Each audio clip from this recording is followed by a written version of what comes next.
ඔසුහලේ අයිතිකරුගෙන් දින 4ක නිවාඩුවක් ලබාගත් සඳුනි වහා දිව ගියේ බෝඩිම වෙතටයි. සහේලි ඔයා ලෑස්ති වුණාද? මේ ඔයා එද්දිත් අලුපාට කාර් එකක් නවත්තලා තිබ්බද ගේට්ටුව ගාව? සඳුනි ඇය අසලින් ඉඳගත්තා. මම දැක්කේ නෑ සඳු. අඩු ගානේ සර්ට කිව්වෙත් නෑ. එයා ෂොප් එකේ හිටියෙත් නැහැ. මැඩම්ට කෝල් එකක් ගන්න ඕනේ යන ගමන්වත්. මම දැන්ම ආවේ ඕෆ් වෙන ටයිම් වෙනකම් මට ඉන්න බෑ. ගොඩක් රෑ වුණාම පොළොන්නරුවට යආගන්නත් බෑනේ.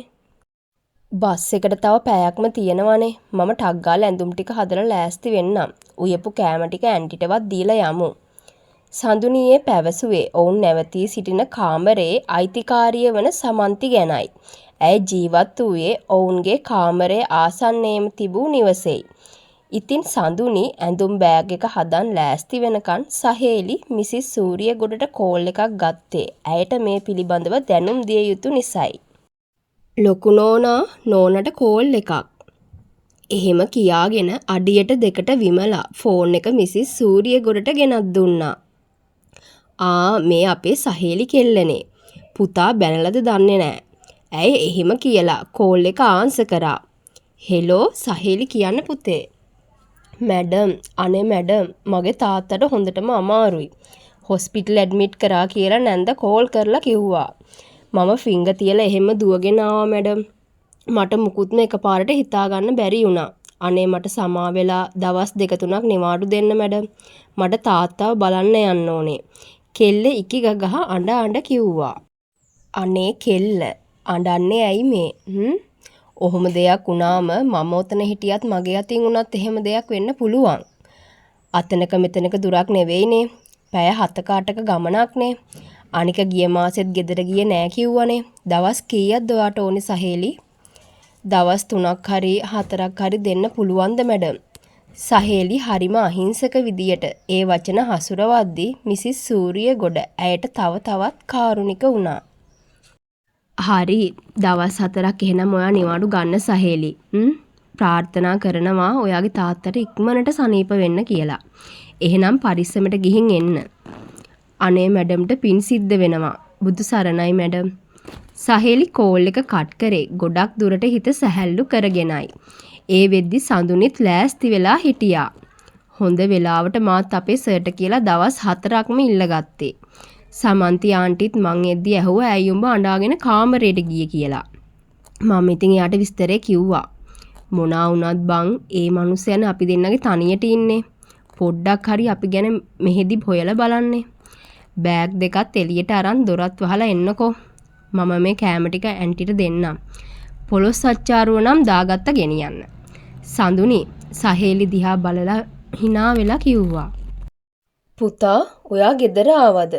ආදීශ ගේ ඇතුළට පය තියද්දිම මිසිස් සූරියගොඩ එහෙම ඇහුවා. පොඩි ඔළුව කැක්කුමක් ආවා අම්මා. ඒකයි ආවේ. ආකාශ් හෙට වරෙන්. මම යනවා බං කාමරේට. මිසිස් සූරියගොඩත් ආකාශුත් බලන් ඉද්දිම ආදීශ තරප්පු පෙළ නැගගෙන උඩ තට්ටුවට ගියා. මාත් එහෙනම් ගිහින් එන්නම් නැන්දේ. දවල්ට කාලය යන පුතා විමල උයලා ඇත්තේ. දැන් කන්න බෑ නැන්දේ. ආදීශයි මායි දැන් ටිකකට ඉස්සෙල්ලා තමයි පරාට කෑවේ. හෙට එන්නම් නැන්දේ මං. ඉතින් ආකාශ් එයාගේ බයික් එකට නැගලා ගෙදර යන්න පිටත් වුණා. ආදීශ කාමරයට ගිහින් දොර වහගෙන ඇඳට පෙරළුනේ හරිම සතුටෙන්. එහෙනම් ඔයා ඉන්නේ ඒ ගෙදරද? එතකොට මං ඉද්දියාවර් සඳුනි කියන ගර්ල් ඔයාගේ කවුද? හොඳ වෙලාවට අර හිටපු ආන්ටි ඒ ගර්ල්ගේ නම කියලා කතා කළේ. සමහර විට එයා එතන බෝඩ් වෙලා ඉන්නවා ඇති. හැබැයි ඒ කෙල්ලගේ නම දැනගත්ත නිසා මට පුළුවන් ඔයා ගැනත් දැනගන්න. මං තාම ඒ ආඩම්බරීගේ නම දන්නේ නෑනේ. හෙට තමයි දවස. ඔයා ගැන මං හෙට කොහොම හරි දැනගන්නවා. එතකොට මට පුළුවන් ඔයා ගාවටම ඇවිල්ලා නම කියලා කතා කරන්න. කොල්ලා hina වෙවි එහෙම හිතුවා. ඔයා දුප්පත් උනත් පෝසත් උනත් මට ඕනේ ඔයාව. ආකාශ් මොනා කිව්වත් මගේ හිත කියන්නෙම ඔයා මැරි කරපු කෙනෙක් නෙවෙයි. ඔයා මටම මවපු කෙනෙක් කියලා. පුතා මොනවද මෙච්චර hina වෙවි කල්පනා කරන්නේ? මිසිස් සූරියගොඩගේ ඒ වචන වලින් ආදීශ ගැස්සිලා ඇය දිහා බැලුවා. අම්මා ඔයා හරි නරකයි. දොරට තට්ටු කරෙත් නෑනේ. තට්ටු කරන්න ඉලන්දාරියා දොර හරියට වහලාද තිබ්බ කියන්නකෝ. මම ලොක් කරා වගේ මට මතක. අදීශ එහෙම කියන ගමන් ඇඳෙන් ඉඳගත්තා. දැන් මට කියන්නකෝ මේ මනමාල හිනාවේ රහස මොකක්ද කියලා. ඇය මෘදු සිනාවක් පා ඔහු අසලින් ඉඳගත්තා. අම්මගේ අනාගත ලේලි කොහොම කෙනෙක් වෙනවටද ඔයා කැමති? අදීශ මිසිස් සූරිය ගොඩගේ උකුලට ඔළුව තියාගෙන තමයි එහෙම ඇහුවේ. පුතාට ආදරය කරන, මගේ පුතා ආදරය කරන හොඳ දරුවෙක්ව තමයි මේ ගෙදරට මම පිළිගන්නේ. ඒ ලේලි කෙනෙක් විදිහට නෙවෙයි පුතේ, මගේම දුවෙක් විදිහට. නැන්දම්මලා ලේලිලා අනිත් ගෙවල් වල හිටියට මේ ගෙදර නෑ. හොඳද? ඒ කියන්නේ මගේ සුදු අම්මා මම දුප්පත් කෙල්ලෙක් එක්ක යාළුණත් කැමති වෙනවා කියන එක නේද? මගේ පුතාගේ ජීවිත කාලෙම ළඟින් ඉන්න දරුවෙක් විතරයි මට ඕනේ.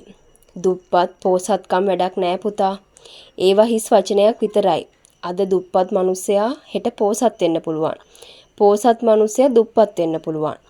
මිසිස් සූරිය ගොඩගේ ඒ වචන වලින් අදීශගේ හිතට පුදුමාකාර සැහැල්ලුවක් දැනුණා.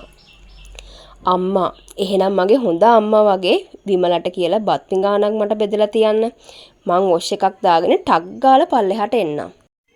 ආකාශ් පුතා මට කිව්වනේ පරාට කාලා ආවේ කියලා. ඔව්. ඒත් දැන් මට ඔයාගේ අතින් බත් ටිකක් කන්න ඕනේ. හරි. එහෙනම් පුතා වොෂ් එකක් දාගෙන එන්නකෝ. මිසිස් සූරියගොඩ කාමරයෙන් එළියට ආවේ සතුටක් වගේම යම් චකිතයකුත් හිතේ තබාගෙනයි. පුතා මේ විදිහට ඉන්න මොකක් හරිම හේතුවක් තියෙන්න ඕනේ. එයා කාටම හරි ආදරය කරනවා. මම හිමීට ඒ ගැන හොයලා බලන්න ඕනේ. මට නංගිට කෝල් එකක් ගන්නත් බැරි වුණා.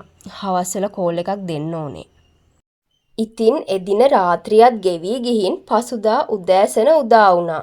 සුපුරුදු පරිදි අදීශ ආකාශ් සමගින් පිටත් උනේ ඒ ආඩම්බර දැස බලාපොරොත්තුවෙන්.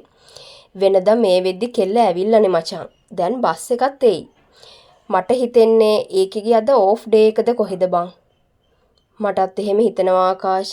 අපි දැන් යමු. හවස එයා ඉන්න තැනට යන්න ඕනේ. මං හිතන්නේ මචං අර සඳුනි කියන ගර්ල් එක තමයි එයා ඉන්නව ඇත්තේ. ඒ දෙන්නම මෙහි ගර්ල්ස්ලා දෙන්නෙක් වෙන්න බෑ. අදීශ එහෙම කියලා කායික ස්ටාර්ට් කරේ ෂොප් එකට යෑමේ බලාපොරොත්තු වෙන්නේ. සර්ගේ තේ එක ගෙනාවා. එන්න දයාවති. මෙහෙන් තියලා යන්නකෝ. මේ කවුද අර රිසෙප්ෂන් එකේ ඉන්න ගර්ල්? අන්න එයාට පොඩ්ඩක් එන්න කියන්න.